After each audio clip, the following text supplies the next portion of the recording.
and we'll be discussing the sentence. Evening, Imtiaz. Now tell me, we have basically watched the sentence and they said Ahmed Timol was murdered. That is what the judge rules. Now, 46 years ago, 6 months after Timol's death, the police told the apartheid magistrate presiding at Timol's inquest that he saw the detainee commit suicide. What do you feel coming from this judgment?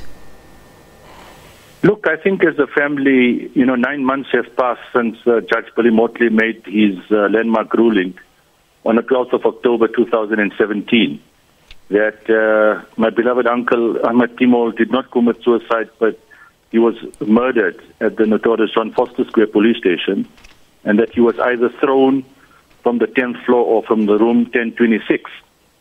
And, as a family, we're eternally grateful to the Director of Public Prosecutions from the Gauteng region, Advocate Cajee, who had assembled a formidable team and has finally ensured that Rodrigues has his day in court.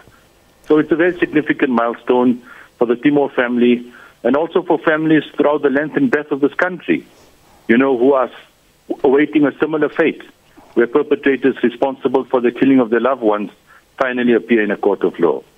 Now, for some would say, listen, it's just a little bit too late. 47 years ago, it's come too late. Well, for others, and as I heard you have saying, that you feel justice has been meted out. What's your take on that? Look, we can never forget our history. I mean, South Africa's own history of the Afrikaner not forgetting what the British had done to their women and children, putting them in concentration camps. I mean, the Holocaust, it is still remembered till today globally. And perpetrators are hunted, viciously hunted and persecuted and sentenced to life imprisonment. As a South African nation, going through the negotiated settlement, going through the process of the Truth and Reconciliation Commission, which was based on the principles of making full disclosures, where perpetrators were given a platform to come forward and, to give victims and their families an opportunity for them to reconcile with them. And it is with great tragedy that in the matter of Timol and many, many other cases, that victims never came forward. Now, surely, the apartheid heinous crimes cannot be placed totally on the shoulders of Dirk Coetzee and Eugene de Kock.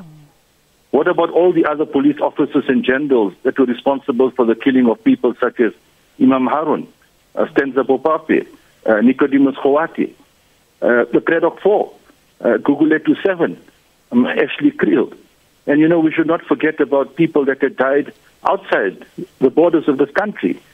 I mean, the assassination of people in Matola, the famous Matola raid in January 1971. The assassination of Dulcie September and Olaf Palmer, Joe Kabi in Zimbabwe. So, as victims throughout the length and breadth of this country, they came forward, made an appearance to the TRC, asked perpetrators to come forward to make full disclosures. In many, many instances, nobody came forward. And hence, as the Timol family, we were given absolutely no other alternative but then to go with the assistance of Yasmin Suka and the Foundation for Human Rights, who had assembled a team, represented the Timol family, and pursued the NPA to reopen the Timol matter.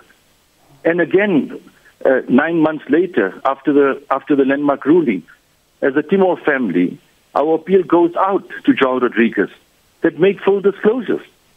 We understand the climate in the country in 1971. There was a war unfolding. My uncle and Rodrigues were in different camps. It's understandable. But the war is over.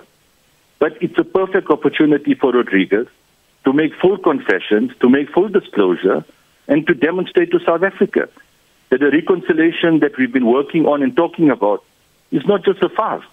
Yes. But he has an opportunity to make full disclosures and to explain to the country as to what his role was in covering up the murder of Ahmed Timol, so that we can build this beloved country of ours.